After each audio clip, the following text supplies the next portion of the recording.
Hey, this is Zach Bagans from Ghost Adventures, and you're listening to the Ghost Host Sophia Temperilli on liveparanormal.com. And I'm going to introduce the moderator of this panel. Her name is Sophia. Her last name is Temperilli. I can never speak Italian, but you can. That's so wonderful, Sophia. LaMarche. Sophia, take it away. My dear friends, I'm going to get more people on the microphone back there to get questions for them. Take it away. Hey everyone, thank you for coming out to the Ghostbusters Fan Fest hosted by Wizard World. This is such a great event. I'm so honored to be here. And you know, we're celebrating 35 years of an incredible legacy. And part of that legacy is the Real Ghostbusters. So let's give a warm welcome to the cast of the Real Ghostbusters: Dave Coulier, JOE MEDJUCK, Craig Miller. Right over here, you guys, right over here.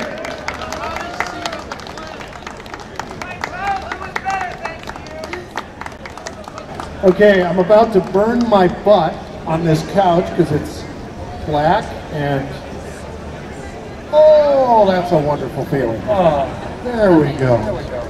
Can I get a foot rub, Dave? Yes, you can. I'll give you a back rub too. Yeah.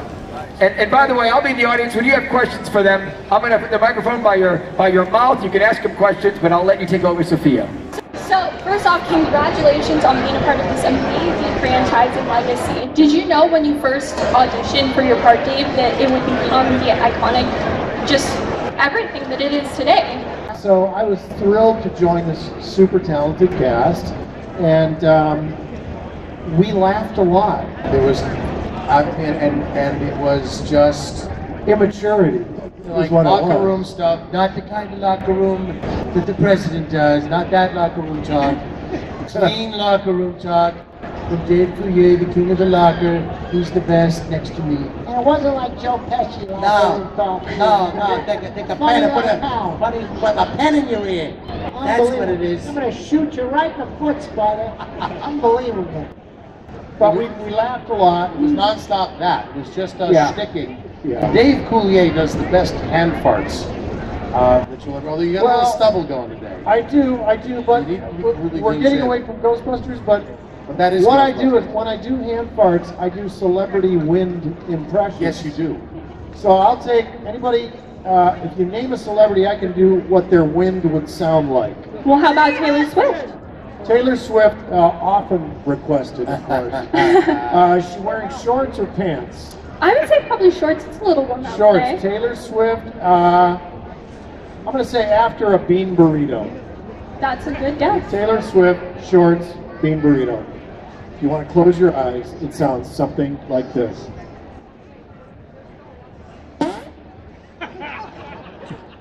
Thank you. And that was our day. That was what it was like for us to make Real Ghostbusters. One more. Mature. One more. Yeah, okay, one more? Sure. Does anyone in the audience have a suggestion for a celebrity? Peter Lorre. I want to hear your Peter Lorre. Peter Lorre, okay. Yes. No relation to Chuck Lorre. Here we go. Peter Lorre, and this is going to be him jogging down a beach. All right. Okay, with no shirt. Here we go.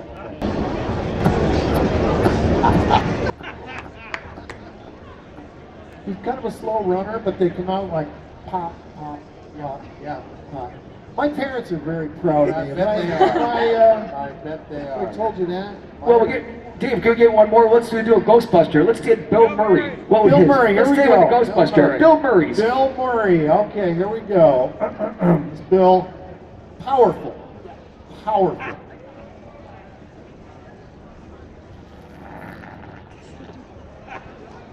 I feel like he's here, honestly. Don't you? It's like the couch vibrated and everything.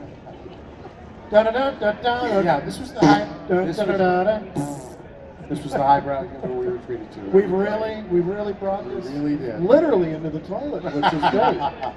They want to know ectoplasmic stuff. Yes. You know, things from that was ectogasmic. Yeah, ectogasmic. So, I think we should continue on after that. Yeah. Okay. Yeah. So, what initially drew you to, just starting in voice acting? What about it just kind of made you say, this is something I can do?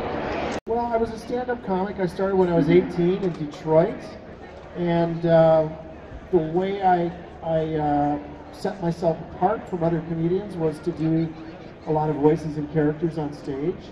And that just, by the time I moved out here when I was 19, the first show I worked on was Scooby-Doo, and then I worked on the Jetsons, and you know, at that time, the voiceover world was a tiny little world. It was much smaller. It was much smaller. And so if you worked for, say, Hanna-Barbera, they would put you on a lot of different shows. And so it just kind of developed into a career where I worked on the Muppet Babies. I got to work with Jim Henson. We won 4 Daytime Emmy Awards for Best Animated Series. And so the choice kind of really made its way from my stand-up act into a recording studio. And I must say, I think Scooby-Doo really is what got me here today. I've always had such a fascination with the paranormal, and Scooby-Doo was such a large part of my childhood. And so, thank you for leading me to be here today. Yeah. I was Egon on the show, and my story, thank you very much. I collect spores, mold, and fungus. And I'll just say this, I came to the show on the cattle call. You know, they ran everybody for this show. The lobby of Wellington Recording was packed with people. And the one thing they came out and said, Mike Seagross, God rest his soul, it was that nobody do impressions from the movie. The movie people are the movie people. We're creating a separate universe. Don't do impressions. Yeah. So I walked into the studio and there was the drawing of Egon. Now, he didn't have blonde hair in the drawing, but all I could see was Harold Ramis. And I was such a fan of the first movie. I'd seen it literally like 5 or 6 times. And I thought, don't do impressions, nothing's coming but Harold. So I did this little underdog Poindexter voice that was completely wrong. And so I think I got hired like right there. And so when I was very surprised, I thought I'd broken the rule. And I got to be Egon, and I've sat on Harold Ramis' shoulders this whole time. And he's the true genius of Egon, and it's been my privilege to just kind of carry on the tradition of Egon in the cartoons and when I meet you all. If I could just say a word to the Ghostbusters chapters, the actual Ghostbusters that are here. The work that you guys do, the kind of charitable work and the uplifting of children's spirits, the raising of money. I know that you honor Harold's memory and Dan's work and Ivan's work by doing that, taking goodness out into the world in the name of Ghostbusters. It makes me tear up every time I see you guys. God bless you. Thank you. We have JOE MEDJUCK, our intrepid producer from Real Ghostbusters and the Ghostbusters movies. Over here, Joe. No. Would you like to come and sit on a black couch? Yes. All right. Great. It's crazy. It's almost... Yeah, here. Here, you can have mine. I already talked. Now you can see the kind of troubles we've had trying to record these guys. Yes. Marcia Goodman, who was the voice director, Oh, God bless Marcia Goodman. was like the school mom. She wouldn't let them sit together. We did the singing, but she wouldn't let Maurice and Arsenio. No, we even let Arsenio, you know, he led a real comics life and he worked late. So he was always dozing off. I was always late, and Arsenio, no, I got none whatsoever. How's she doing, Kato? Hey, it's going great. She's doing great. We love Sophia. This is author Alexandra Holzer, and you're listening to Ghost Host Sophia Temperilli.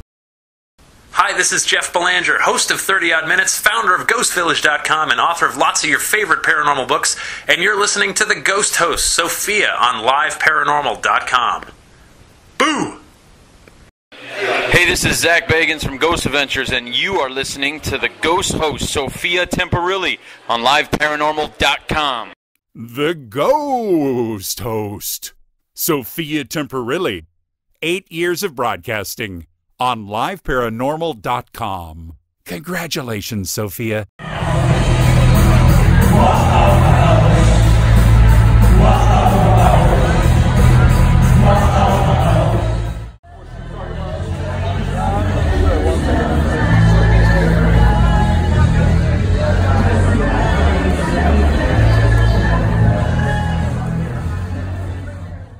We did laugh a lot, that's for Well, sure. there were, you know, I didn't realize when we started the process that these these guys weren't just voiceover. Well, first of all, I thought Dave was a big TV star, so I did a shot when he showed up. And then they weren't just voiceover, they were comedians. I had actually, I don't know if Maurice remembers this, I had been teaching in Toronto, and a student of mine was doing stand-up at a place called Yuck Yucks. And so I went there, and one of the acts was Maurice, who I'd never met. This was in Toronto. And then a couple of years later, he showed up in LA on the Real Ghostbusters show. Yeah, Yuck Yucks is where I started. And Dave was my neighbor across the street. Oh, wow. We lived across the street from each other. Yeah, but it's not how we got the job, honest. So, Joe, what initially made you want to actually become a producer on Ghostbusters? On the movie or the cartoon show? Well, all of it. I mean, you didn't just stick with one, you went with all of it. It seemed like a good idea at the time. No one's ever asked me why. People ask me how, but no one's ever asked why. They already explained why it's called the Real Ghostbusters? No, that's your story. Everyone knows, right? Yeah. So I don't need to tell them. Okay. I don't know. You don't? I don't. Oh, well, when we were working on the movie, we discovered before we started shooting that we didn't own the name Ghostbusters. It was owned by a company called Filmation, thank you, who had done a live-action half-hour kids show about two guys and a monkey, or a nape, who catch ghosts. And we really loved the title, but no one had ever heard of this show, virtually. We hadn't anyway. So we said to Columbia, clear the rights to this. And there was a lot of negotiations going on, and when we started shooting, we still didn't have the rights to the movie, to the name. And so we actually, and I think there's some stuff going around you can see, where they actually shot things with different titles, which was getting ridiculous. It was hard enough to make the movie. So we had 400 people on the street yelling Ghostbusters, and I phoned someone at Columbia, I can't remember who, and said, there's 400 people on the street, so it's going to cost us an extraordinary amount of money to do another take where they say Ghost Breakers. So they quickly made a deal, but the deal was that Filmation was allowed to keep the name Ghostbusters for television. And we could both use it. So they actually did an animated show called Ghostbusters, based on their live action show, and so we called ours the Real Ghostbusters, which was sort of nasty, I guess, to distinguish us from, so kids would know which show they were watching Saturday morning. Well, I'm surprised that you didn't come up with the damn Ghostbusters. We wouldn't, but we had enough trouble with the censors at ABC. It's the damn Ghostbusters already, just watch it. Someone just pointed out, someone was signing, I was signing an autograph, said they noticed the difference between the ABC shows and the syndicated shows. There are 65 syndicated shows we did the first year, and then the others, and 13 ABC shows the first year, and then the other years were all ABC. And ABC had like standards and practice, and people would complain about stuff. And syndication, there was no one. We just did whatever we wanted. Right. And we didn't want to go silly, but so. Peter had much more of a dating life in the syndicated Is that episodes. right? There's been a lot of talk of him and girl. He flirted a lot more in the syndicated episodes. We always knew which one when we were doing syndicated episodes. And Dave was on the big time. He was on the ABC show. And I think you went back and, did you re-record the first couple of seasons? We did. We We ADR'd some stuff. Well, it is so amazing, to see the impact that the cartoon has had on people throughout the years. People grew up with the show, it was their childhood. And what's it like for you guys to be here at a fan fest, seeing all those people that grew up watching and hearing your voices? It's really hot on a black couch. No, this is your friend, by the way, this is Dave Coulier's very first. Yeah, I was just going to say that, experience of this. I've never been to, well, thank you. Everybody's been so nice. They don't have these for that other TV show? Full House? Yeah, they don't have fans. Full House. I'm looking at this thinking, we could make barrels full of money if we did. Maybe we should. Maybe we should. But I've never been to a Comic-Con. I've never been to, Ghostbusters Fest or any of this kind of stuff. And I'm blown away at all of it. It's really spectacular. And, I didn't know what to expect when I got here. I walked on the lot by myself. I guess I don't follow instructions very well. But I got here and I'm walking around. I'm like, there's no one here. This is a terrible event. I'm walking around going, where is everyone? And then they're like, oh, you're over at a restaurant. You have to go over there. And then I came back here. There's tons of people now, so it's really remarkable. I do a lot of cons because you know, just that's my world. And for me, what comes, Sophia, is that what comes to me is the awesome responsibility of keeping the spirit of Ghostbusters alive. So when I'm you know, sitting at a table signing Egon pictures, I'm just moved by how sincere people are about the world that was created both in the movie and the cartoon. And as I said before, the good that people are putting out with the Ghostbusters chapters. I mean, there's a great documentary called Ghost Heads. If you haven't seen it, please see it, because it's about exactly that, about the spirit of Ghostbusters going forth into the world and doing charitable works. It's brilliant. So I'm always touched by the sincerity of the fans and my responsibility to represent Ghostbusters well. I'm happy that in this temperature that we all decided to wear really dark colors. I think black is kind of the thing to wear here. Yeah. Maurice, you probably heard this story, but when we were starting the show, we were told, this is why Dave wasn't on the first year, we were told not to make the animated... I told this, I did. Yeah, I told the story of it, yeah. I don't know how I got past you guys. By the way, I was just walking with these guys, and I mentioned the Cary Grant Theater. Good heavens! Suddenly I was surrounded by stereo Cary Grant. Well, excuse me. Good heavens, Cary Grant, good heavens. Good heavens, it's Chris Evans, good heavens. Actually wearing your slippers. Good heavens. We can't really paraphrase what we were doing earlier, but no, that's part of the awesome responsibility. No dirty Ghostbusters humor. Yes. I think my dad knows how that feels. I do that stuff all the time, and it drives him crazy. But it's so much fun, and I think that's the best part about the show is when you're having fun, you know, doing your voices, it really just, it shows on screen. Whether they're hearing it or seeing someone act, it just really comes through, and I think that's what makes the show special. Well, we definitely had great chemistry, you know, in the recording sessions. I mean, we had a blast, and you can't fake that stuff. You either have that kind of chemistry with your castmates and producers and writers and director, or you don't, you know. And I think that what you're hearing on this show is that special blend of people who just really enjoy working with each other. We clicked. We all knew each other from stand-up too. I mean, yeah. They were having the most fun. Meanwhile, they were, and I would go to ghost sessions when the late time, and we knew that we didn't have Sunday. Yeah. Every so often, it'd be a really good joke, and the late night ghost writer would say, no, he's great. Yeah, there were all these guys drawing pictures somewhere and working their asses off, and every week was a deadline. Yeah. And can we make, you know, that's when I discovered television is all about making the day. Yep. Yeah. Some nights push back and tell us, no, it's got to go on the near Sunday morning. Yeah. In the sitcom world, we have that where you have 5 days to rehearse and shoot the show in front of a live audience, and that's it. That's all the time you have, you know. But I think it really helped that it was on the page. I mean, the scripts that we had, they don't write themselves. And Joe Straczynski, you know, is the story editor.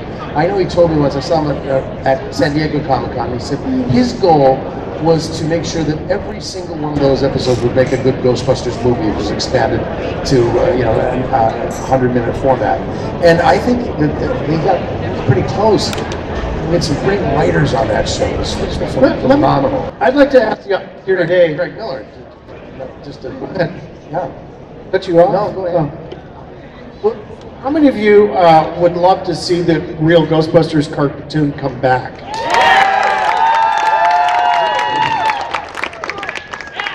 Because that guy over there doesn't. Let's get him. Is that Bob Saget? Because the people that I've talked to, and I've watched some of the episodes over the years on DVD, and they're really spectacular. They're wonderfully produced, and the storylines hold up, and the voice acting is terrific. The people that I've talked to here said, "Are you going to bring it back?" So, Joe, maybe you can answer that. I think I'm trying to live a stress-free life. I'm going to tell you, all this comedy is stressing you out, all this laughter. No, the thought of the word produce gives me stress. Yeah. What can I say?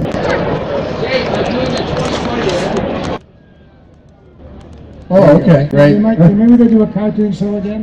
All right, why not? There may be an animated movie too. But there's a lot of rumors going on. Yeah. And, for Dave and Maurice, what is it like for you? I know you can do amazing voices, but not being able to actually see the scene, is it sometimes difficult to be able to exactly act out how it's going to be portrayed in the cartoon? Go ahead.